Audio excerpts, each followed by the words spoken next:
Berbagai tuduhan kemudian mereka alamatkan kepada Nabi SAW. Di antaranya bahwa Nabi SAW mempelajari Al-Quran dari ahli kitab. Mereka pintarnya menuduh, padahal itu tidak benar dan tidak perlu dilayani juga. Wa kadzalika nusyarriful ayati waliyaqulu darasta walinubayyinahu liqaumi ya'lamun. Demikianlah kami mengulang-ulangi ayat-ayat kami supaya orang-orang yang beriman mendapat petunjuk dan supaya orang-orang musyrik mengatakan, kamu telah mempelajari ayat-ayat itu dari ahli kitab, dan supaya kami menjelaskan Al-Quran itu kepada orang-orang yang mengetahui.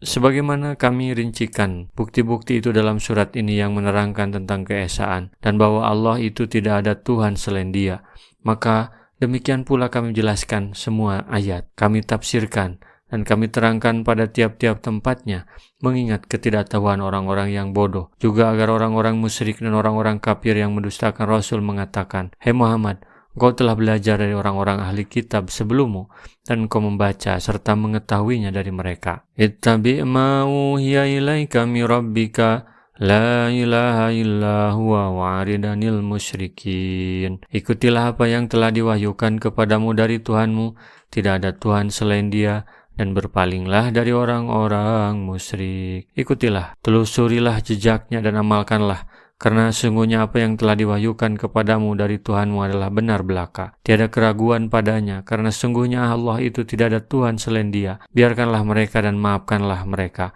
serta bersabarlah dalam menghadapi gangguan mereka, hingga Allah membukakan jalan kepadamu, memberimu pertolongan dan kemenangan atas mereka. Dan perlu engkau ketahui bahwa karena hikmah yang hanya diketahui oleh Allah saja, Dia menyesatkan mereka. Karena sungguhnya seandainya Dia menghendaki, niscaya Dia dapat memberikan petunjuk kepada semua orang. Dan seandainya Dia menghendaki, niscaya Dia dapat menghimpun mereka ke jalan hidayah. Walau sa'allahu ma asraku wa ma ja'alnaka 'alaihim hafidha wa ma anta 'alaihim biwakil. Dan kalau Allah menghendaki, niscaya mereka tidak mempersekutukannya, dan kami tidak menjadikan kamu pemelihara bagi mereka, dan kamu sekali-kali bukanlah pemelihara bagi mereka. Bahkan miliknya lah semua kehendak dan hikmah sesuai dengan apa yang dikehendakinya dan yang dipilihnya.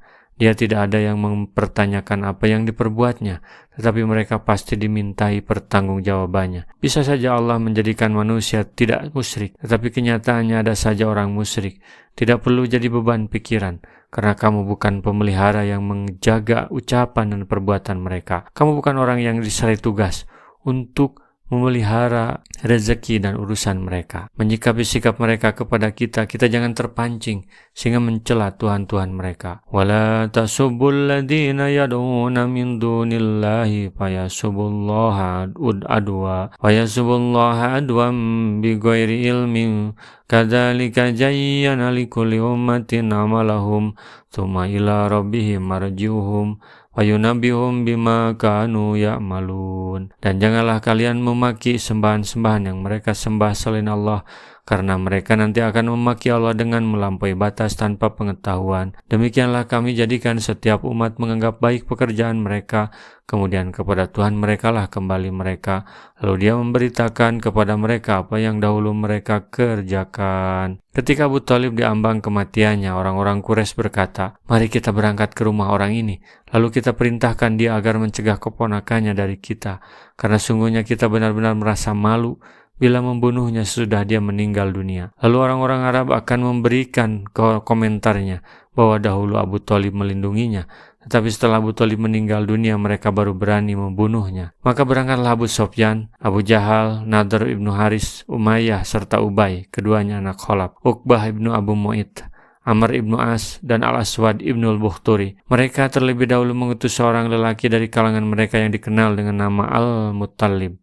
Mereka berpesan kepadanya, mintakanlah izin bagi kami kepada Abu Thalib, agar kami diizinkan masuk menjenguknya. Lalu utusan itu datang menemui Abu Thalib dan berkata kepadanya, mereka adalah para tetua kaummu, mereka ingin masuk menjengukmu. Abu Thalib mengizinkan mereka menjenguk dirinya. Lalu mereka masuk menemuinya dan berkata, Hei Abu Thalib, kau adalah pembesar dan pemimpin kami.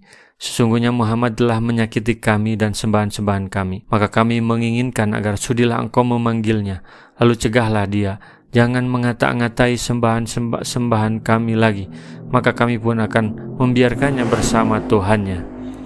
Nabi SAW dipanggil, maka Nabi datang, dan Abu Thalib berkata kepadanya, mereka adalah kaummu, juga anak-anak pamanmu. Rasulullah SAW bertanya, apa yang kalian kehendaki? Mereka menjawab, kami menginginkan agar engkau membiarkan kami dan sembahan-sembahan kami, maka kami pun akan membiarkan engkau dan Tuhanmu. Nabi SAW berkata, bagaimana pendapat kalian? Jika aku menyetujui hal itu, apakah kalian mau memberiku suatu kalimat yang jika kalian ucapkan kalimat ini, niscaya kalian akan merajai semua Arab dengannya, dan tunduklah kepada kalian semua orang Azam, orang selain Arab, serta akan membayar upeti kepada kalian. Abu Jahal bertanya, demi ayahmu, kami benar-benar akan memberimu 10 kali lipat dari apa yang kau minta. Tetapi apakah yang kau maksudkan dengan kalimat itu? Nabi SAW bersabda, ucapkanlah, la ilaha illallah, tidak ada Tuhan selain Allah. Tetapi mereka menolak dan merasa enggan untuk mengucapkannya. Abu Thalib berkata, hei anak saudaraku, katakanlah yang lainnya, karena sungguhnya kaum merasa kaget dengan ucapan itu. Rasulullah berkata, wahai paman, aku sekali-kali tidak akan mengatakan yang lainnya hingga mereka mendatangkan matahari, lalu mereka letakkan di tanganku. Dan seandainya mereka dapat mendatangkan matahari, lalu meletakkannya di tanganku ini, aku tetap tidak akan mengatakan yang lainnya. Nabi SAW mengatakan demikian dengan maksud memutuskan harapan mereka untuk dapat membujuk dirinya. Maka mereka marah dan mengatakan, kamu benar-benar menghentikan cacianmu terhadap sembahan kami, atau kami akan balas mencacimu dan Tuhan yang memerintahmu. Yang demikian itu adalah dimaksudkan di dalam firman-Nya, karena mereka nanti akan memaki Allah dengan melampaui batas tanpa pengetahuan. Hadis riwayat Ibnu Jarir dan Ibnu Abi Hatim. Dari pengertian ini dapat ditarik kesimpulan bahwa meninggalkan suatu maslahat demi mencegah terjadinya mafsadat atau kerusakan yang jauh lebih parah daripada maslahat adalah hal yang diperintahkan. Rasulullah SAW bersabda, baligu anni walau ayatan, sampaikan dariku meskipun satu ayat. Mari kita sebarkan jalan kebahagiaan dengan like, share, dan subscribe channel ini.